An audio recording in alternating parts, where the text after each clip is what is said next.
This time we check the valve clearances in our CB500X.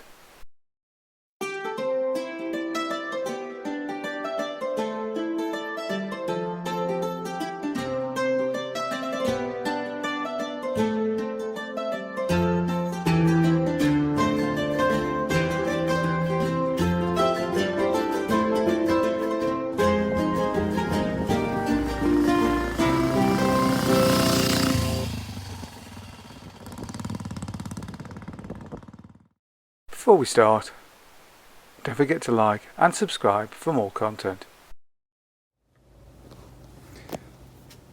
Okay, so the plan for today is to do a valve check on the CB500X. And to do that, obviously we've got to get the cylinder head, which means the tank's got to come off, which just means that these panels have got to come off, the seat's got to come off, and whatever else gets in the way really. So we start with the seat. The seat's the easy part. Get the cylinder turned up, and off she goes. So we're going to get the side panel off first. To do that, and bolt there, and bolt there, and it's retained by lugs and some Velcro at the front of all things. So we'll get that off first on both sides. Then get this main panel to remove. Once that's off, that's retained by a series of Allen bolts, Phillips screws, and there's some weird plug things just underneath.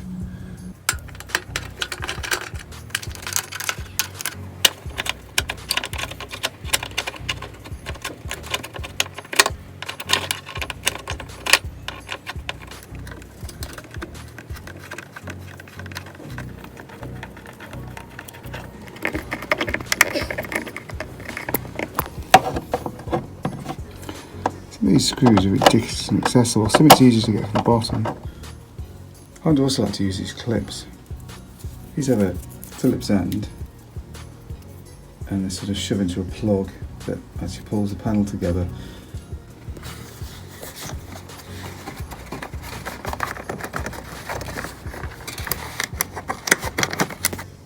And they just shove in the centre part, just goes like that, and that locks it a bit. Once all your screws are loose, the panel actually pushes forward and up because it's mounted on some teeth that lock into the other part of the bodywork.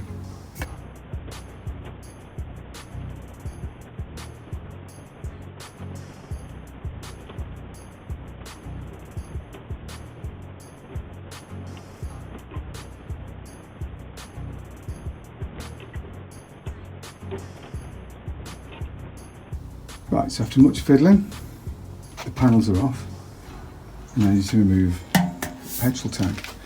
Then we turn to the petrol tank, a through bolt there with a nut on the end, and two bolts at the front. Look like 10s to me, so we'll find out.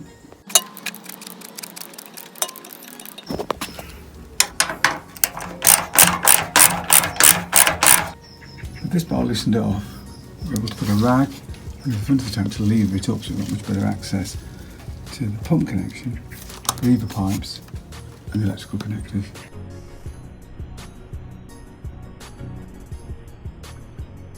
So this breather pipe pulls off from there and it hooks around there, so you've got to come out of both of those. Just bend that back a little bit, pipe out, pull it off here now and then pull straight off.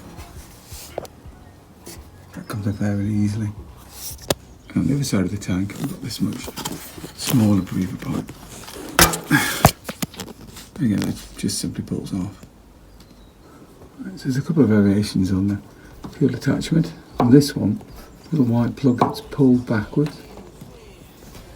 Just there, pulled back, little teeth come out, and it should just pull out then. That was a bit of a fiddle. Basically there's a little plastic clip that pulls out of there, and then you have to push screwdrivers in, push these little wings back. You can see the edges over there, that's the back of them. And then that releases the plug. So this is the connector that leads to the fuel pump.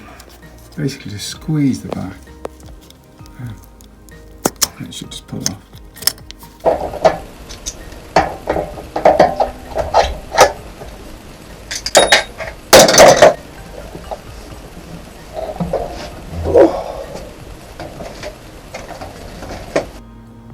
tank off, we are confronted with a nightmare of wires and plastic. First of all, we'll remove the CCM. There's a not retaining plug here for this one. Just swing it off. There we go.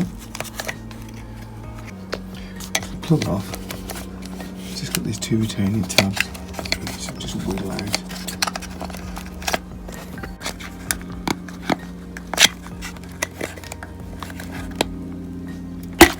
There she goes.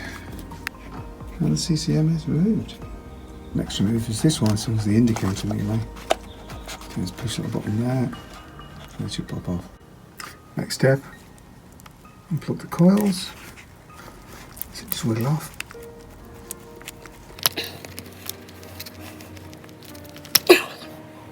And that's all of them disconnected now. Let's remove this unit. It's retained by a bolt.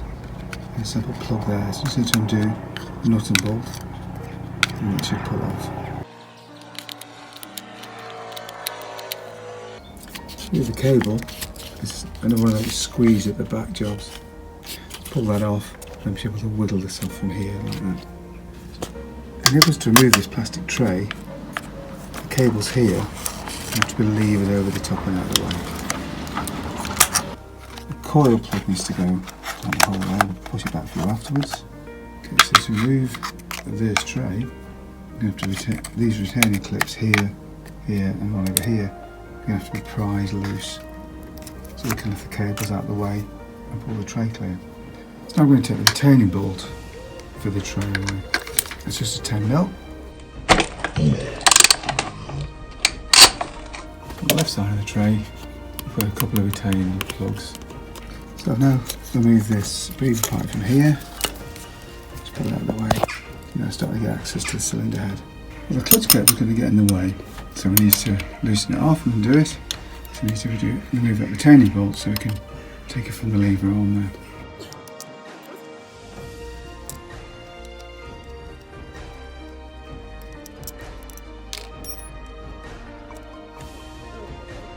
And as well as the path of the throttle cables, you can see they're going to get in the way, so we're going to have to loosen them off.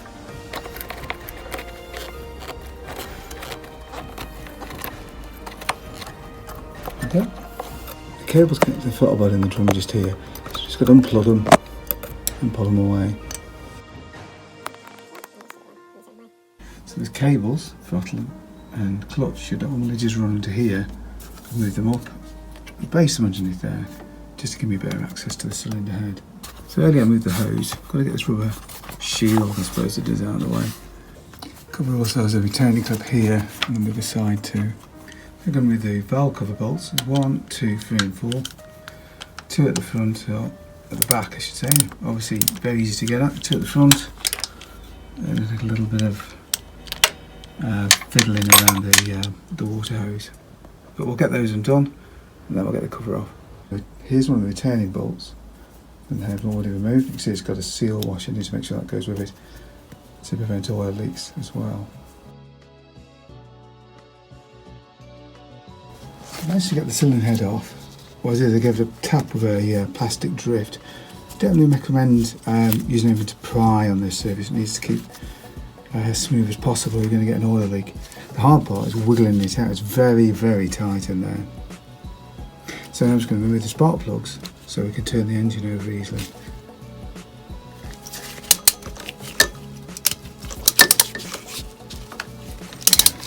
That's very easy. Let's first plug out. It's a little bit white, and that's normal today. Bikes run much leaner than they used to. Years ago you'd have thought, woof, should be golden brown, but a little bit of a white tinge is pretty normal today actually. Okay, just need to remove this cover now. It's a 17mm socket. It should be fairly loose, it's only a cover, so it shouldn't take any great tension. That's the cover off. And I can see should be able to see the timing marks. Those are your timing marks. We'll line the T up with a little notch on the side there, and we'll do that with a 14mm spanner to rotate the engine over.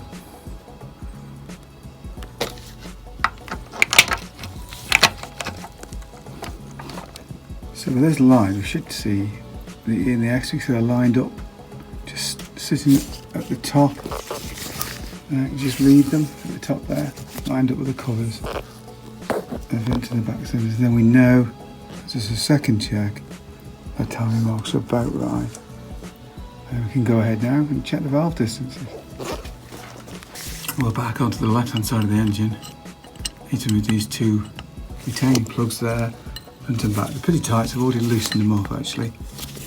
I'll just take these off. So what we're doing now is using a feeler gauge and feeling what the gap is underneath here. These are the exhaust valves at the front.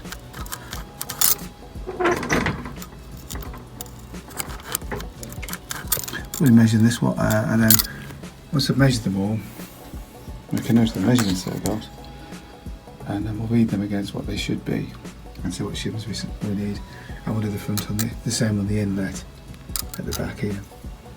So here is the original shim, and all we've got to do is measure that in the micrometer, 2 on 2.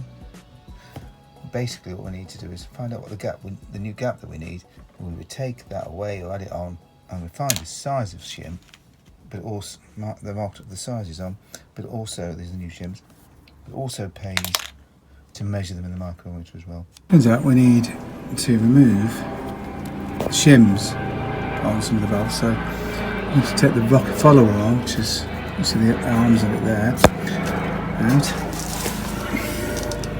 To accomplish that, we've screwed a 6mm nut in there, which should allow us then to withdraw it, and they should just fall out of the way. There we go.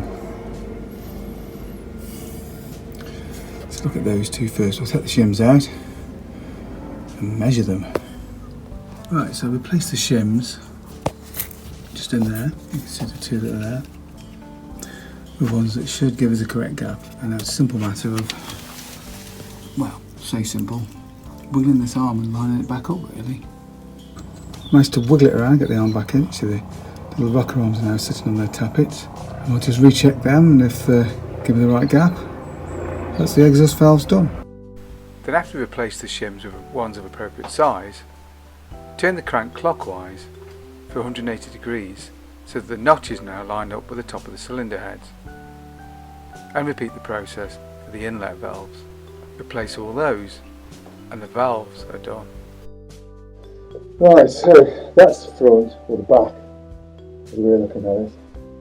What we should do actually is put the spark plugs in first, because they're going to be easier to get at. Because of how deep a tunnel you've got. So yeah, just put this gently down here.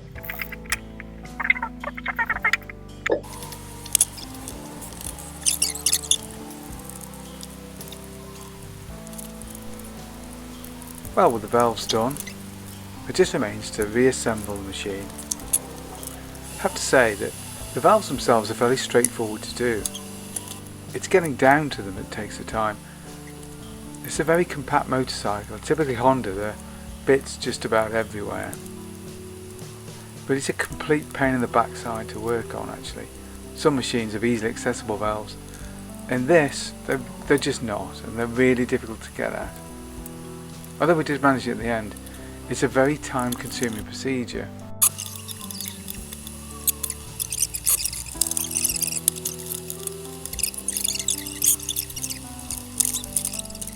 Well, I do hope you found that useful.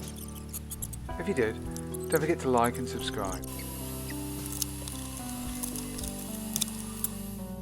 So ride safely, and thanks for watching.